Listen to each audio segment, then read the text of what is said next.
And welcome again to the Thursday, November 13th, 2025 session of High Vibe Channeling. Today we have our regular special guest and longtime attendee and channeler, an experienced channeler, Chuck Crom, who's going to bring in his higher self called Desatu.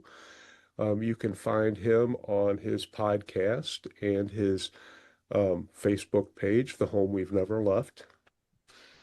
And And a YouTube channel by the same name, The Home and We've Never Left. And I was just going to say, and we'll let Chuck fill us in on all the other details, and then we'll wait and see what Desatu has for us today. So, as I look around, it seems like there's a few of you guys here tonight that haven't been here when I've channeled before. Is that correct? Like, Joe, you're new, right? I don't know about, I think, Zoe, you've been around before, right? Yes, but George in the background has not. Okay. All right. Yeah. Hi, man. How you doing? I can see you back there. Um, so anyway, so I'll give you guys just a real brief kind of synopsis, the Reader's Digest version of kind of a little of my background. So I've explored around 35 years, I guess, and channeled information has always been kind of the foundation of what I've been associated with. Like a lot of you guys, Seth was a large part of that. Elias, many, as well as lots of other stuff. Got into lucid dreaming exploration real heavily for about 6 years and explored some shamanism for a while. I don't know, all sorts of things, just tons of different stuff. But it was always channeling or channeled sources and that information. That was the foundation for me. And then if you guys have been around High Vibe for a while, you're familiar with another individual by the name of Serge Granbois. And Serge has channeled Chris for 42 years in there someplace. And yeah. So I've known Chris and Serge for about 20 years. And so through that, not even talking about the other stuff, but through that, it's been at least, and I don't do that any longer. Ever since I started channeling, I kind of pulled away from that, largely anyway. But through that, I was exposed to channel sources. Chris, in particular, at least twice a week, sometimes three, on occasion 4 times a week. And so that energy got real familiar to me, and that process became real familiar to me. And then maybe 8 years ago, while I was blogging for various groups, I began to recognize speech pattern changes in what I was writing, as well as recognizing, after reading some of the things I'd written, that I was expressing things in ways that weren't typical for me. And then 5 years ago, I believe, I began an audio podcast. And when you do an audio podcast, you have to listen to it again, the whole thing. And because the editing is, you have to edit it a little bit more closely than like with a video, because with a video, seeing someone kind of means that you're not listening as strongly. And people listen to audio podcasts with like high end stuff a lot of times and stuff. So I edit those pretty closely. And it was the same thing. There'd be segments where I didn't remember saying those things. And I could feel the energy differences and stuff. And I've had enough experience with other individuals that I had an idea that that's what was going on. And Chris had already told me years before that he was surprised I hadn't been channeling by then. And so there's a group of individuals that are familiar with Serge and Chris as well for many years, like me. And we meet on Sunday mornings, and we have for many years. And so I asked those guys almost a couple of years ago. I said, "Hey, how'd you guys feel if I started channeling on Sundays?" They said, "Yeah." So so I did that. Early in that process, or maybe before I started it, I asked that aspect of myself. I said, "Well, what name do you want to use?" And they said, "Doesn't make any difference to us. Great one." And I said, "Fine." So Ray was familiar with that process, and actually he offered what is the second part. Desatu I have, for many years, loved the energy that's associated with the symbolism that we use in our dimension of dragons. And so I wanted to somehow express that as that energy, because I feel the same energy from that more encompassing aspect of me as well: power, wisdom, strength, but power, basically. And so I ended up abbreviating it. I was going to say Drago or Draco to start with. And then I was looking for something that spoke of bridging, uh, and bridging in the context of bridging, not that the bridge isn't already there, but making you increasingly aware of the bridge between you and the rest of you, your own unlimited self. And so, and I was looking at various other languages from other countries to see what the words were. And Ray came up with a Sanskrit word that is, Setu is a very abbreviated part of it. And so then I brought the two of those together, and I liked the way that Setu sounded. And since the rest of me said it really doesn't make any difference what name we use, that one felt good to me. And so that's what I settled on, was that. So, so yeah, so I channel for some other groups as well.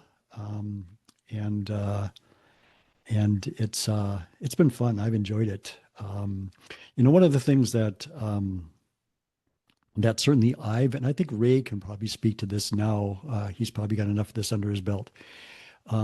But I've always heard from other individuals, actually from their sources, that really the channeling benefits the channeler more than anybody else. And then they share that information with whomever.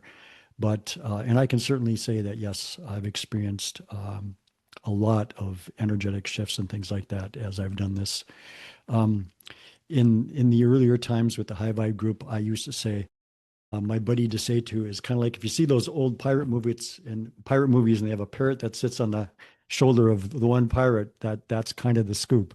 Or I've got him right in my ear, kind of all the time, all day long, as long as I'm paying a little bit of attention anyway. And so really, I get information pretty much constantly during the day, and and so I experienced this as a blending. I am on occasion, I'm I might be 90% out of the way, but that's rare. Usually it's kind of a 50-50 or 60 to say 240 me or something like that kind of a thing, which seems to be the theme of really us growing into more and more of ourselves and having access to that information. That's us. So, so yeah. So anyhow, after we do this, if you guys have got some stuff afterwards, then that's cool. I don't know how long it'll last. I have some inklings usually about what's going to be shared. I usually have an idea about a direction a little bit anyway, and so that's been there for a couple days now. So anyhow, if you guys got anything before we get started, go ahead, fire away. Otherwise, I'll take just a moment and take another sip of water, and then we'll get started. Looks like we're good to go, Mr. Chuck. Cool. So once again, we would greet all of you today, and again, express our appreciation for all of you joining us here today, because our collaboration here tonight yields so much for our experience as well, not only for yours.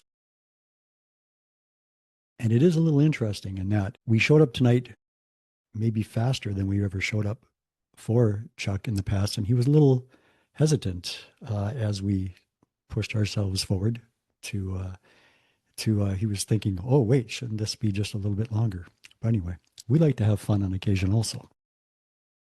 So, as is our penchant, we would like to remind you tonight of your own infinite ability.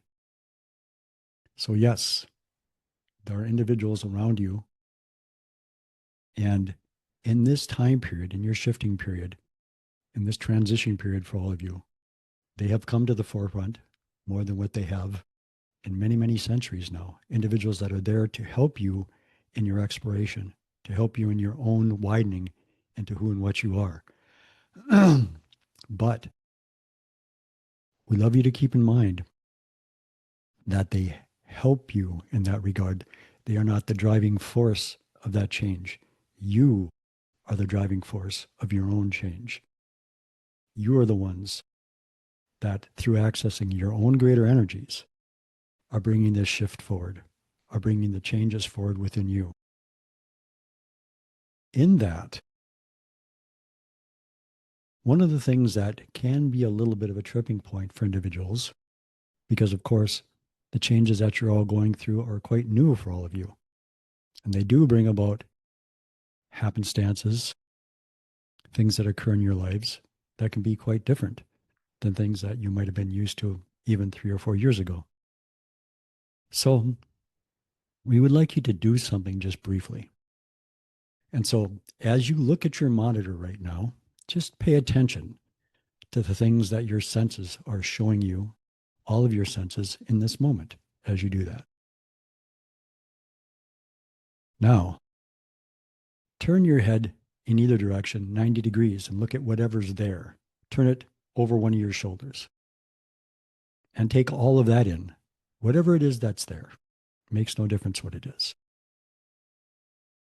And then turn back to where you were. Many individuals believe that the rest of them resides in some sort of a far-flung place.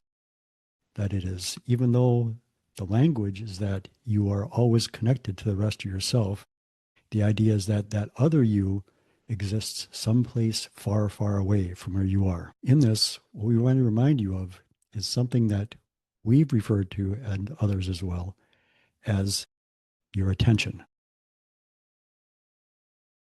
When you look at your monitors, your attention is on what's in front of you. Your hearing is hearing us.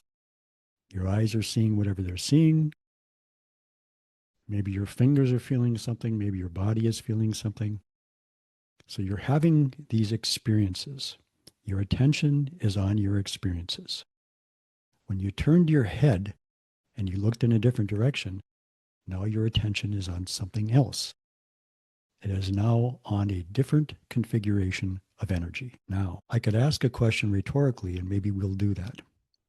As you sit in this moment and you look at your monitors, who is it that you believe is experiencing that particular experience?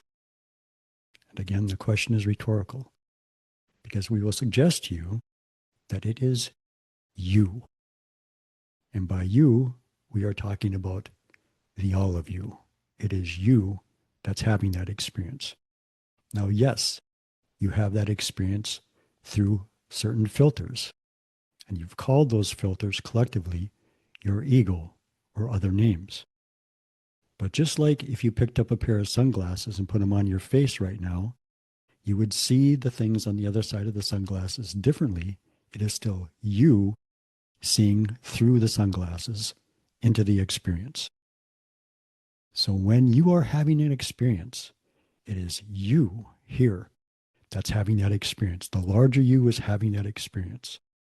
It's having the experience through the filters of what you call the ego, but it's still having that experience. You are having that experience.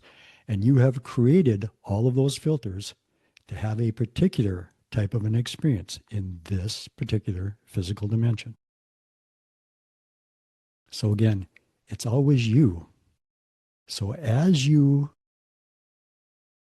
participate in whatever type of activities that you would like to participate in, regardless of what they are, to help you become more familiar with yourself, you are not distant from this you. This you and that you are the same you. You just don't recall that you're the same you. You are very focused on what's happening, shall we say, in front of you. Your attention is there. I'm guessing, we'll use that language, that if you have children or grandchildren in your life, there may have been a time where they're very invested in some show that they're watching on TV. And you can call their name. Perhaps you can even walk up behind them, asking them a question or whatever. And they don't respond to you because they're so very focused in on what it is that they're watching. So it's not that the rest of the house and you don't exist. It's that because they're focused so strongly on what they're focused on, that they're not paying attention to what's around them. This is your experience. It's not that the rest of you is not around you all the time. It is. And because of that, it is very accessible. It's only that you're not paying attention. And that, in fact, is what this shift of yours is all about, to help you become increasingly aware of the rest of you that's around you all the time.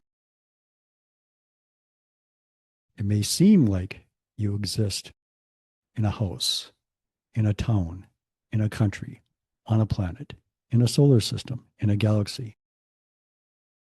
That is the illusion, perhaps we will say.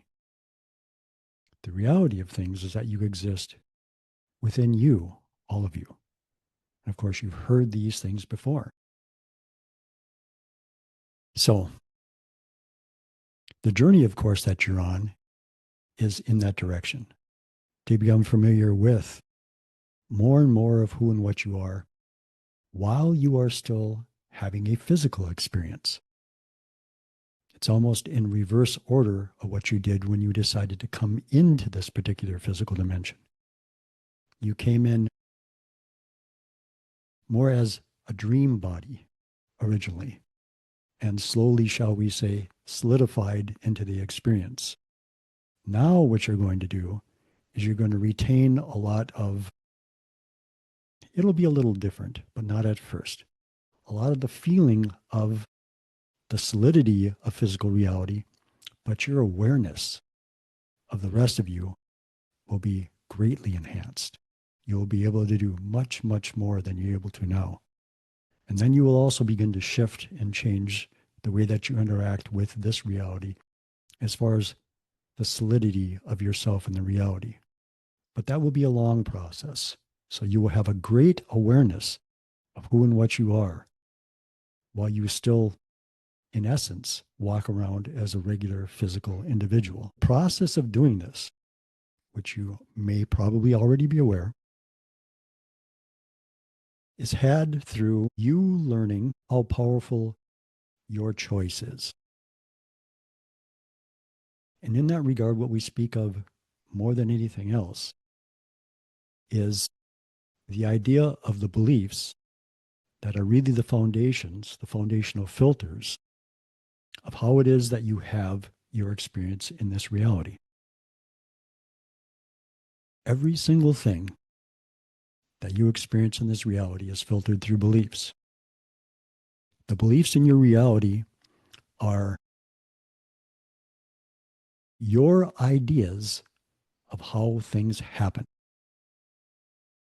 In other words, you believe that creation happens a particular way. You believe in things like night and day, hard and soft, liquid, dirt, language, food, nutrients, many, many, many, many things. The more expansive you is aware that you're just shifting energy and creating things. And you do it effortlessly all the time. Within the experience, you need reasons why things are happening. And these are the beliefs. These are the template of this particular physical dimension. Now, the way they've been used before is it's almost like you're a dry leaf newly fallen off a tree in the fall, and there's a strong wind blowing around, and it's blowing that wind all over the place. In the past, and for a lot of individuals still today, your beliefs dictate the responses that you have very heavily. In this shift, one of the most powerful things that you will do is you will be able to choose which belief you want to use in any particular circumstance to have the type of experience you want to have in that circumstance. It'll be like you have a huge walk-in closet that you go into, and you get to choose the shirt, you get to choose the pants, you get to choose the socks, you get to choose the jacket, you get to choose the shoes.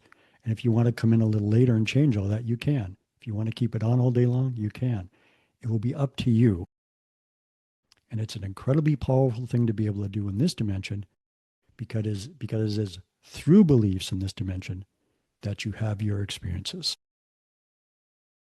So this shifting period of yours will, in large degree, be centered around you recognizing the association that beliefs have in your reality, recognizing when you use them in particular circumstances, how they result in then the reflection that you get back in your reality.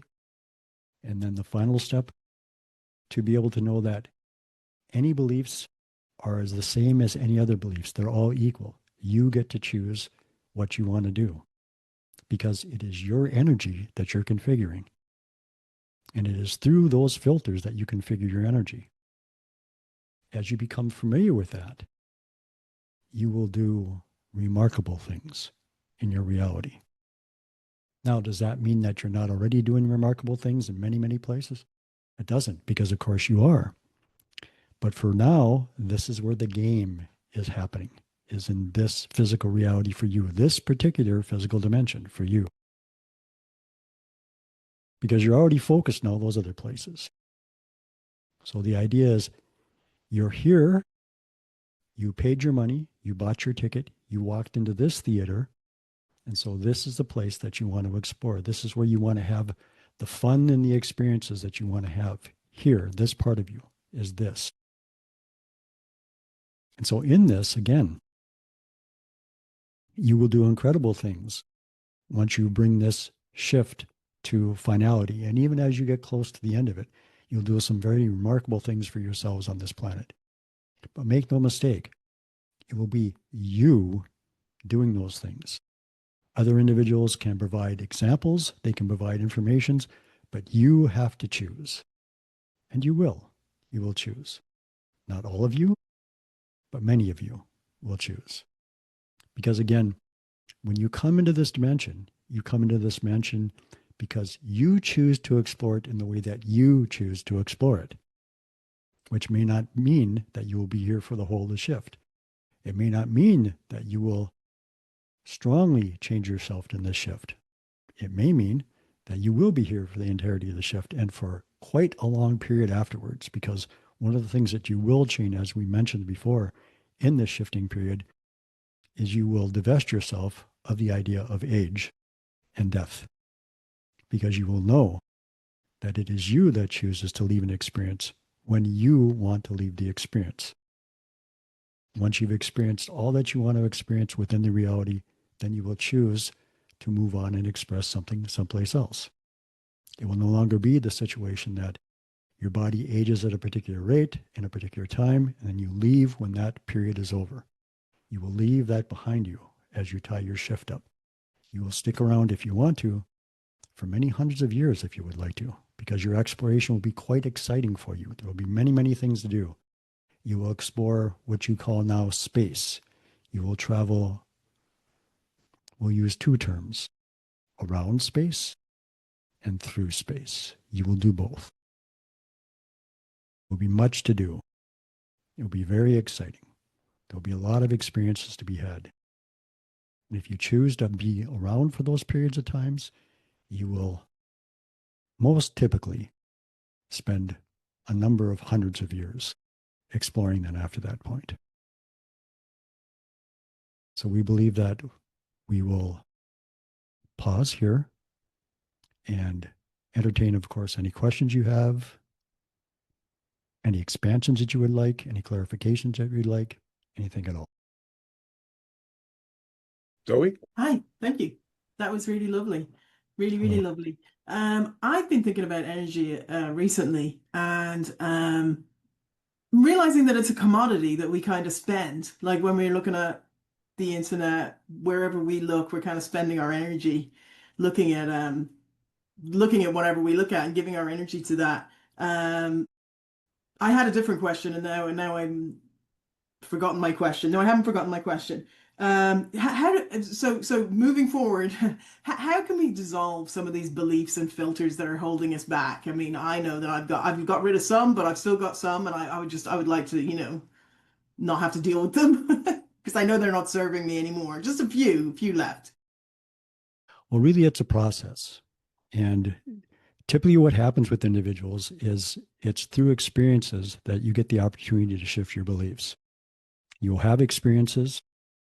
You will, in contemplation of those experiences, realize that you could have made different choices. You will have experiences that will be either very same or they'll be similar, and you'll have the opportunity, and you will take that opportunity now, because that more encompassing you is in fact is helping you. It's shall we say, sharing energy in a manner of speaking of what you would call future use with you more powerfully than what it did before. Use that have already made shifts and choices.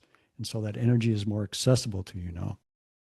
And so in that, it's through your experiences that you'll change, and through paying attention to how you express yourself in those experiences. And then in an experience that it will be somewhat similar, making a different choice. And that will continue to move you along that spectrum. It's atypical for individuals to make large movements in neutralizing all their beliefs. That doesn't typically happen. Typically, it's slower for individuals. Now, of course, in the past, remember, in your 1940s and your 1950s and your 1960s, this was not happening with individuals. People were not neutralizing their beliefs. Beliefs very strongly ran their lives. People very strongly did what everybody else around them did. And of course, what you've seen, especially since 2000 came around, is more and more and more individuals now make their own choices for their own reasons, even regardless of what's going on around them. So what we would say to you is trust in yourself, trust in the information that shows up from you. All the things that are associated with intuition, impressions, impulses, inspiration, those types of things, curiosity. Individuals have said that if one thing feels more interesting to you or more joyful to you or whatever it is, right, learn to feel those things within you. Learn to follow them that feel right to you if you can. Now, if you can't in a particular circumstance, that's fine. You will get many, many opportunities to be able to do that. But just recognize when you didn't do that and try to understand the reasons why you didn't do that. Again, there is no right and wrong here. It's self-discovery always. The more there's no aspect of consciousness that judges your experience. No aspect of consciousness. You're the only one that does that to yourself. You judge your own experience. No other aspect of consciousness judges your experience. They understand the rigorous type of experience that you have all chosen to explore for yourself. It is quite rigorous, and others have said the same thing. And so allow yourself to learn through your experiences. Allow yourself to come into an understanding of how you would make different choices, and then you'll have practice to do that. And it's always going to happen for you.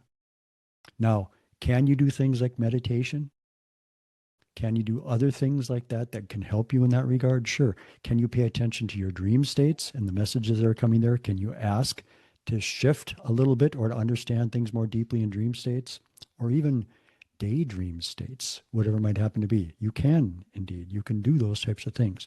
But it will happen of its own. You will have experiences because that's what your time period now is all about, is your transformation. You will transform. There is not an if. You will not transform. You will transform, all of you, or you will leave. If you're still here, you're going to transform. So you don't have to guess at that. You don't have to think, will I be left behind? You will not be left behind unless you leave. It can be your choice to leave. But if you're around, you will transform. You will change because that's the choice you've made. Otherwise, you would not be incarnated in this dimension at this time. Thank you so much. I'm actually really inspired. You gave me a lot of information to work with. Thank you so much. I especially like what you said about consciousness does not judge what we're doing. We do that all ourselves on our own, all the judgment. So that's definitely something I'm working on, letting go of judgment of myself and everyone else. Thank What you you. will find also in that is that as you are easier and easier and easier on yourself, you will be able to bring those qualities into your interactions with other individuals as well. What other people do around you will not bother you so much because you're giving yourself complete freedom. So it's really always about what you do for yourself. Thank you so much. You're very welcome. Go, Arla. Hello, my friend. Dragons have been mentioned, and how are you? I'm good. And when dragons are mentioned, my heart always perks up. There are so many now coming to humans. People are beginning to interact with them even more. Could you talk some about that and what that's going to bring to humanity? Yes. So, especially for individuals like yourselves, explorers, shall we say, and it's been termed in the past the veils. We'll use this term because you're familiar. The veils between the experience that you have now and the rest of the experience of consciousness, especially those experiences that are, shall we say, closer to your experience. In other words, you might call them future experiences, you might call them past experiences, whatever. They are, of course, thinning greatly. And so the ability then to tie into, especially those creatures, perhaps we'll say, that you have utilized so powerfully in other parts of your history, whether it's past or future, is becoming easier to access. Now, as Chuck mentioned earlier, one of the reasons why the name that's utilized was chosen was the imagery that you have always used in this dimension for dragons. They do have a great amount of power. Many times they are quite wise. When you utilize the idea of dragons in your stories, even in your movies now, they move around your planet carefree. They move with a sense of power, with a sense of direction, with a sense of, I'm going to do whatever it is that I want to do, because they believe that they can do that. Now, the ones that, of course, express wisdom as well have compassion in that also, but they also understand their great power, right? Now, additionally, most dragons, not all, have this expression that comes forth from their mouth, right? Fire, right? A substance that is very transformative within your dimension. And that, of course, is the symbolism there as well. So it would make sense, of course, that as you as a collective move forward into a deeper understanding of self, where the wisdom resides, where the understanding of the wisdom, where the understanding of the power, where the understanding of all the things that you've utilized this symbol of dragon for, we'll say in this moment resides, of course, but it resides within you, of course, too, because there is no disconnection between this you and the rest of you. So as you move in those directions, you utilize these symbols in an increasing way, especially for individuals that, like yourself, are so strongly impacted by them, right? Because these things mean things to you, right? Again, you are in an experience that utilizes imagery all the time. You have trees, you have grass, you have wind, you have water, you have rocks, you have televisions, you have many, many, many, many things, many images that you utilize within consciousness to have your experience. And so you use these things very adeptly to have the experiences that you are. So one of the things that you also do in your reality is you utilize things that people have some familiarity with, because it's much easier to use those things that you have some familiarity with than to bring new symbols into your experience. Now, you will do some of that. Once you expand yourself a little bit, you'll be able to use new symbols more and more. And you are doing some of that now. But mostly you're expanding the stuff that you've already have here, whether it's archaeology, whether it's things like dragons, whether it's things like another individual that you're quite familiar with, Sasquatch, whether it's witches, warlocks, whatever it might happen to be. You will utilize the things that you've utilized in the past, and you can add to them. You can transform them, and they are familiar to you. So in that, you can utilize them much more easily. Now, what of course this means for you is an enhancement, a growth, changes, additions to your own power, to your own wisdom, to your own ability to help others transform, not only your own transformation, but others transform, which of course you are familiar with, as well as individuals who have sat and listened to you here are familiar with. Even though you may not recognize it, there's a hesitancy within you yet that we would suggest that you put behind you as you move into what all of us are doing here. There is a great deal for you to share. So, in blunt terms, we would suggest that you park the hesitancy someplace. And then you can view it from a distance at some point as you move into where you're going. We trust you understand what we're saying. Yes, very, very much so. And I've already began to close the door on that hesitancy. So thank you very much for affirming this for me. And I appreciate you so much. As we do you, my friend. Thank you very much. Well, to say too, it's wonderful to be with you again, you and Chuck. And my question has to do about the nature of reality. And so as I've been contemplating that lately, I realized that a couple of things. One, first, that every instant is completely new. As we pulse into reality, instant by instant, we're not only new, but we have a new past and a new future. And then as I contemplated that a little more, I realized that it's not just us. Everything in our reality, every person, everything that pulses into being with us is also completely new. They have a new past and a new future based on the moment. In other words, in this moment, the reason I'm sovereign is because I have a clean slate.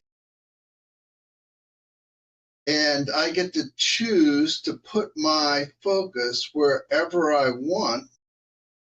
And there's nothing, either from the past or the future, that's holding me back, because it's all new in this moment. Do I understand that correctly, Chuck, to say too?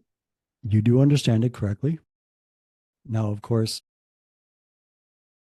these filters that we spoke of earlier are the only tripping point that you have to being able to do that. But yes, in fact, and once again, when you near the completion of your shifting, and understand again, there's not a particular time where, let's say, you will shift, or Ray will shift, or Arla will shift. In other words, bring themselves towards the completion of that. It may happen for within the idea of something that doesn't actually occur, but you're familiar with it, a common flow of time. That will not happen at the same time. It may happen at a very close time, but it could happen at very different times. You're already aware that there are individuals on your planet who have already done that. They're not large in number, but they're with you already.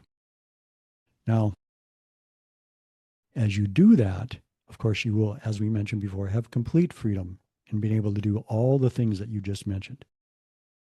It's only in the process of getting there that these ideas that individuals term beliefs, that those are the things that you will concern yourself with to be able to do just what it is that you mentioned. Because yes, indeed, you have that freedom. Another individual could say that, will you? No. They would say, can you? Yes, you can. But will you? And the will you is about the beliefs. Thank you very much. Very much appreciated, Chuck. And to say too. You're quite welcome. And welcome again to Say Two, of course, and thank you for bringing your energy and your smile and your host, channeler, Chuck, to us again. I'm curious about, as humans and the Earth Collective vibrates higher and gets closer to our future in our way of reckoning um, selves, I know that telepathy and telepathy is going to be a bigger part of that. And part of that is connecting with the animals and everything else in our environment. But I was wondering which animals would be more at the forefront and leading that edge of telepathy with humans. I know with our pets, since we already have that emotional connection, that it starts there, but I was curious more about those other beings which show up because I'm in the habit now of getting messages whenever something strikes my attention. I ask it what it has for me while I'm giving it love, and they have always given me an answer.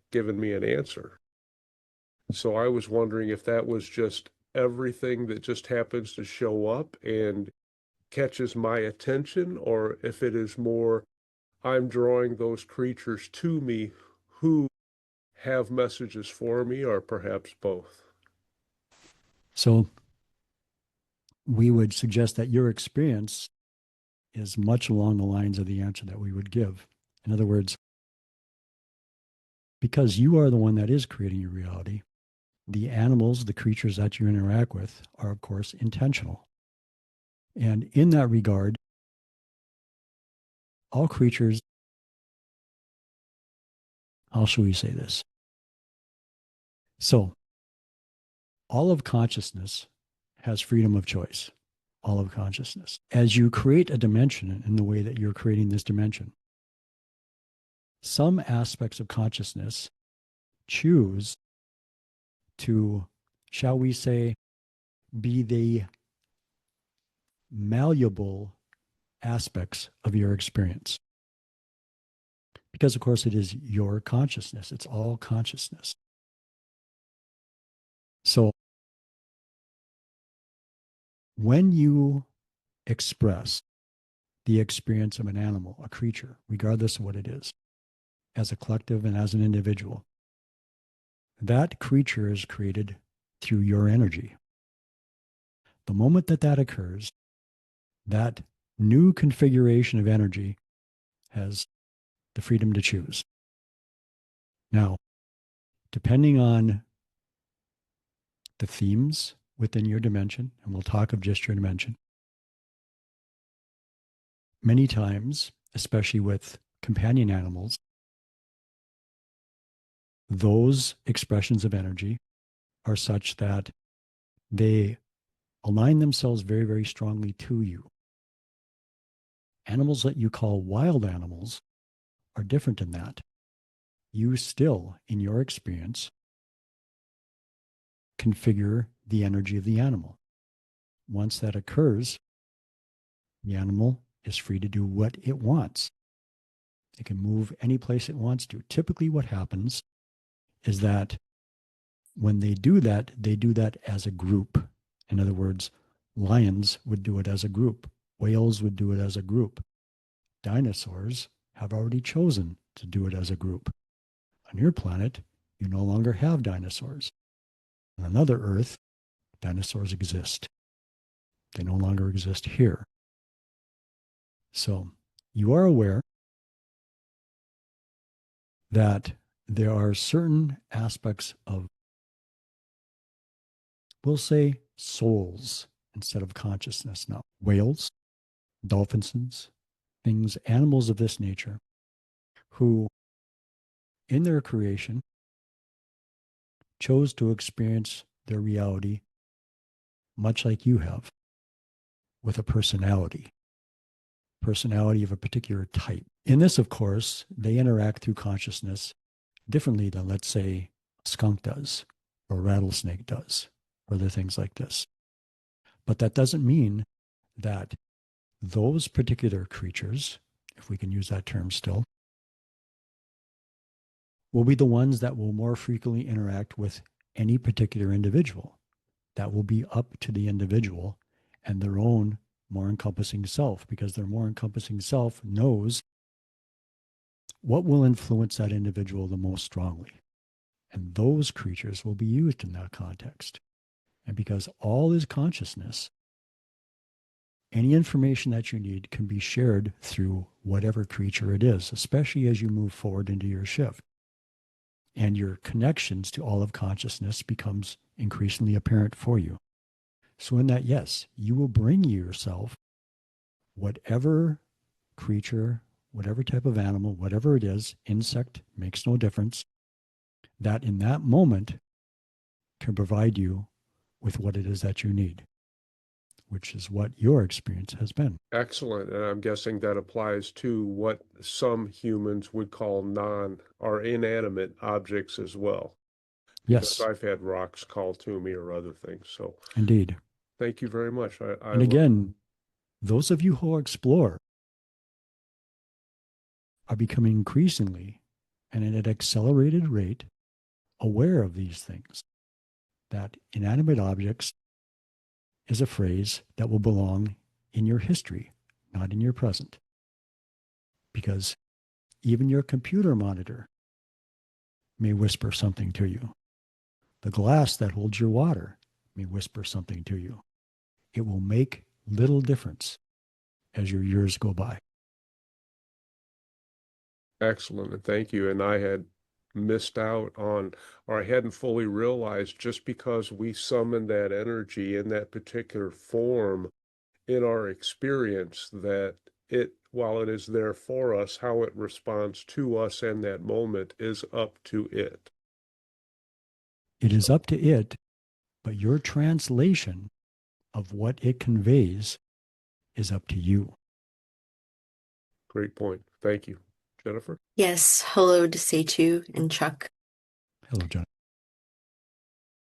I'm having a lot of opportunities lately to, stand in my truth and stand up from or state what I believe in without any fear. I'm being asked how I feel about things, and I, for the most part, have been able to respond like, the way that I should, which is the truth. And then other times I find myself falling into past patterns of choosing my words carefully. I'm always afraid of offending people or something like that. And I keep getting these opportunities and I don't know why I can't be consistent. So I was just wondering, what can I do to And stop you will keep going to the past? getting those opportunities. There will be no shortage of opportunities. Again, as we mentioned with some others tonight, first of all, let us say this. You're all familiar with the idea. You're becoming familiar with the reality. You create your experience of reality. You create your experience of reality. Now, you will create the judgmentalism from people if you get it. You will create the skepticism from people if you get it. Okay. Now, again, this doesn't mean that you're doing something wrong, that you should have done it better. If we can do one thing for you here, we would strongly suggest to divest yourself of self-judgmentalism. It helps nothing, ever. Always give yourself that second chance, that third chance, that fourth chance, and on and on and on and on and on, because you will have endless chances to do these things. There is no timeline here by which you need to finish this process. None. Because time does not exist in the way that you believe that it exists. So, yes, stand in your truth. Attempt to make the choices that you would make. Do not attempt, however, to force yourself to make those choices. You can do it at a pace that feels comfortable to you. You could do it in those times where it's easier to make those choices. That energy is supportive. That energy will then, shall we say, draw circumstances to you that will make it easier to express yourself. The more you try to force yourself, the more you judge yourself, the more you will find yourself within situations that will mean that it'll be more difficult to express yourself as who you are. The more you're easy in yourself, the more you don't say, I have to push for a deadline, all those types of things, the more you will find yourself supported by supportive energies, supportive individuals. There was a time in Chuck's life This was perhaps 6 years ago, 7 years ago, something like that, when all of a sudden, everybody was unbelievably nice to him. And he did not know what to do with it. He did not know how to respond. It took him 6 months, 7 months, 8 months, something like that, to begin to come to that in a way that was natural in his life. He could walk into an experience where individuals were having a heated discussion and insert himself into that discussion, not with the idea that he needed to resolve anything, just to interact with the individuals that were there.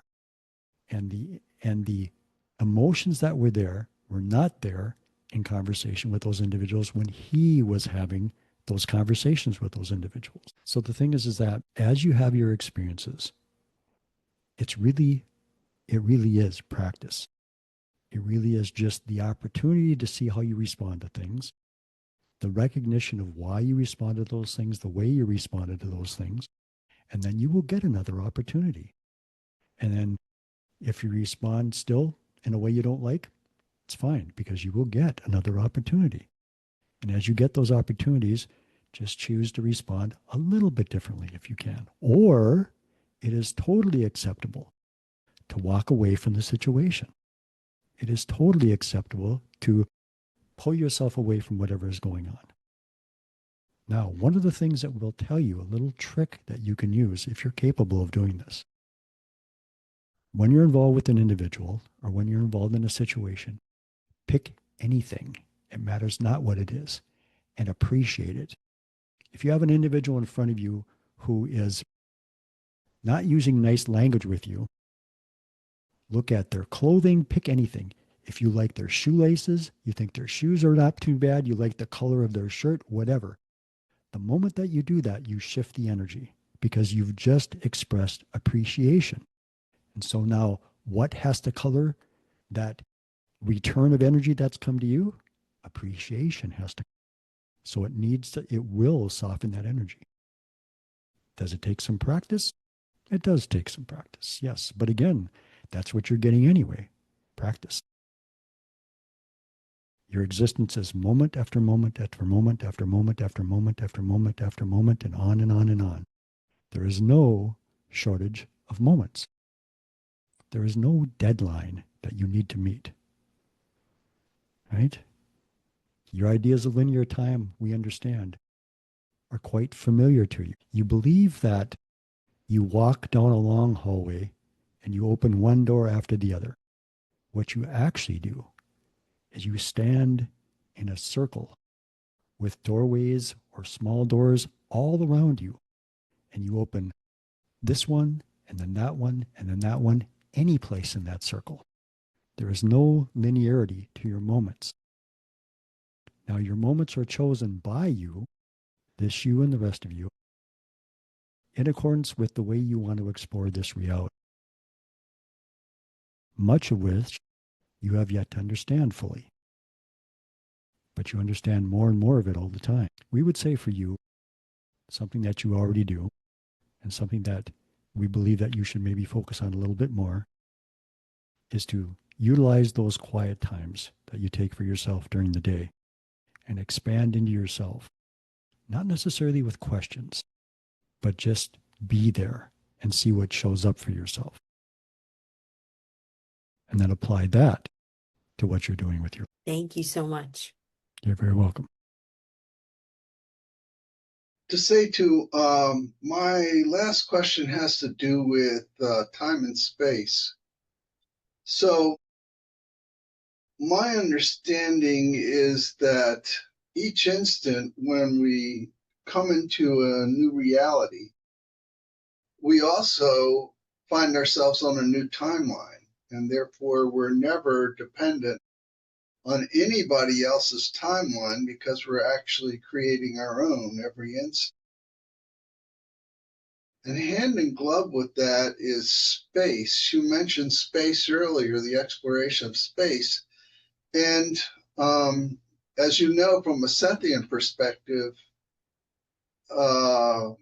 there is no time and space the way we perceive them. So I was wondering what that exploration is like. How does that take place? So Thank the you. exploration of space will be the exploration of your idea of space. Because of course you will still have ideas of space. You will still have beliefs there that you will utilize about space. So there's the idea of space that you will explore, because again, the idea is in the experience of the exploration. And so as you change your experience, it's not that you move from this awareness of yourself to the full awareness of yourself and all those very cool things that you could do in between. You're just going to disregard. You're going to explore many, many ideas about all these things that you already utilize. Space will be one of them. So it's your ideas of space that you will explore. Time's the same thing. And it really isn't about time. It's really just about moments and your configuration of moments. Now, let's take a building. Let's take something that you're all familiar with. The largest pyramid in Egypt.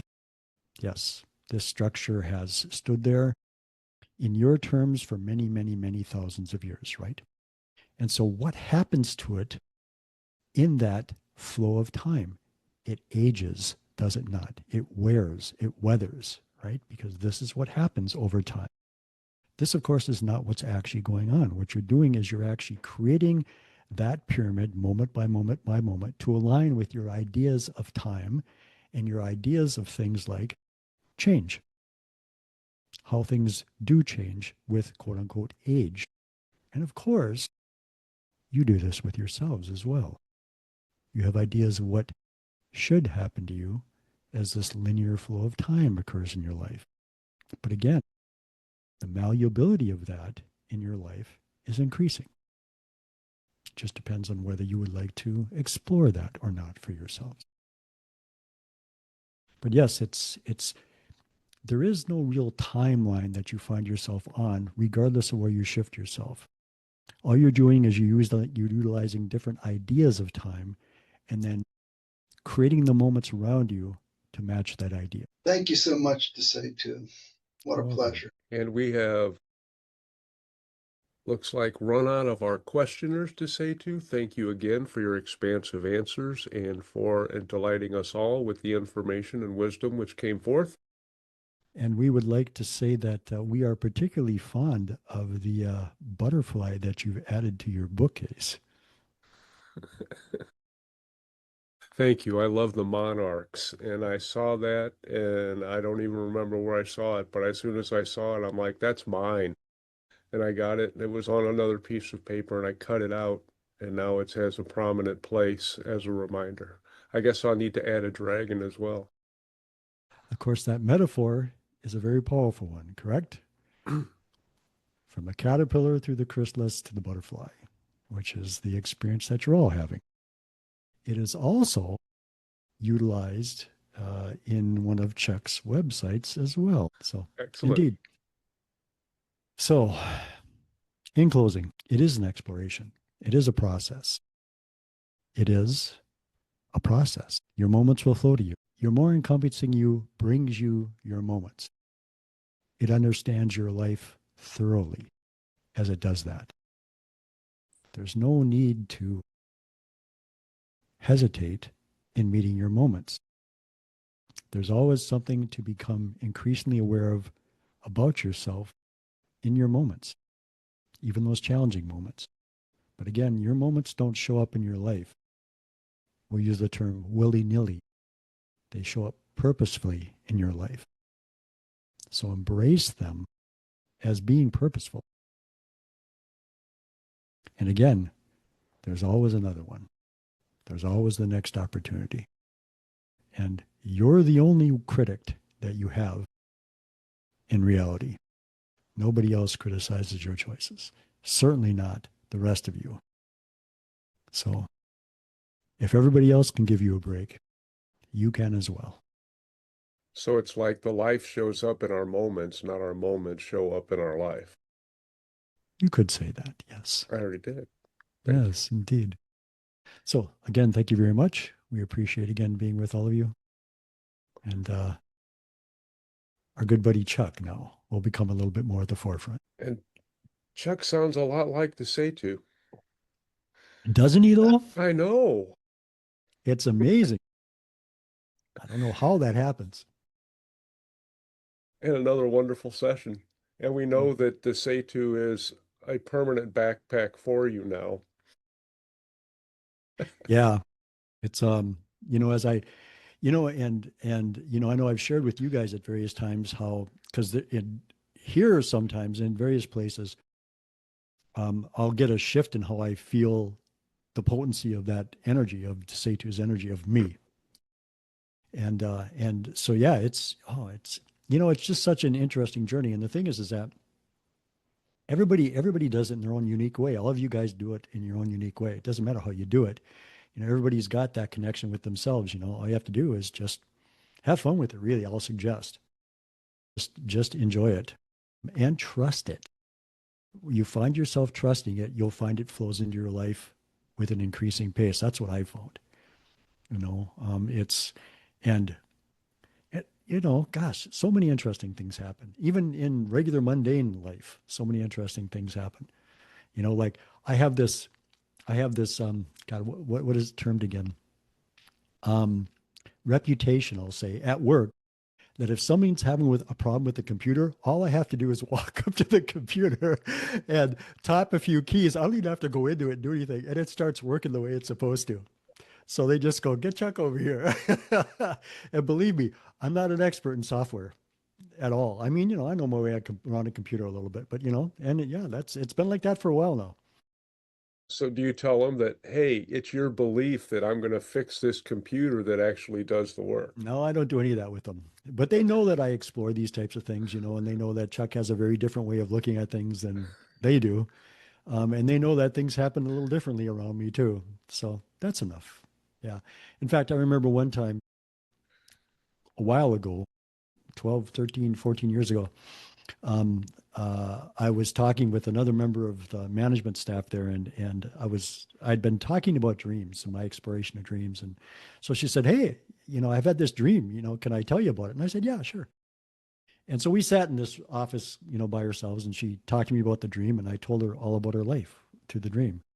And she was a little bit afraid, actually. She didn't know what to do with that. She goes, how do you know all that from the dream that I told you? And I discussed a little bit of that with her, and stuff. And she never discussed dreams with me again after that.